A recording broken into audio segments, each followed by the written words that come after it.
Այսպես կոպիտ եմ ասում, 1969 թվականին մի քանի կազմակերպության, ուրեմն ջանքերով, որոնց մեջ ուրեմն եւ ուղղորդմամբ ռազմական նախարարության, Պենտագոնի։ Ես ուզում եմ ասեմ հետեւյալը. դա իրականությանը բացարձակ չի համապատասխանում։ Ուրեմն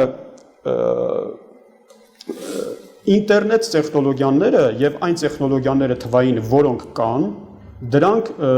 ստեղծվել են շատ վաղուց եւ դրանք փոխանցվել են կոնկրետ Միացյալ Նահանգների ղեկավարությանը 1950-ականների կեսերին։ 50-ականների կեսերին, երբ ուրեմն իշխանության է եղել ուրեմն Դուայթ Էյզենհաուերը, Էյզենհաուերը կնքել է մարդկության ոչ միայն Միացյալ Նահանգների, այլ մարդկության համար մի կատաստրոֆիկ պայմանագիր, որի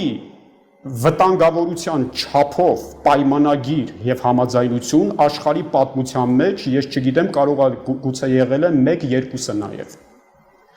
Այսինքն նա կնքել է տվյալ տեխնոլոգիաները աշխարհին, այսպես ասած,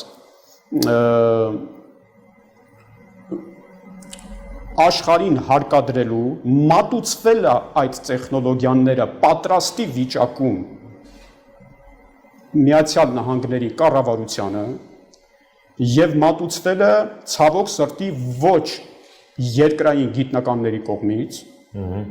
եւ այդ տեխնոլոգիաների փաստաթղթի ընդունելու դիմաց որոշակի պայմանավորվածություններ են եղել եւ այդ պայմանավորվածությունների հիման վրա նաեւ անընդհատ գեներացվել է հարկադրանք ստրկացման տեխնոլոգիաների ընդունման ամբողջ աշխարհի մասշտաբով եւ դա գերակայությունն է համար 1 ուրեմն խնդիրն է բոլոր միջազգային կազմակերպությունների։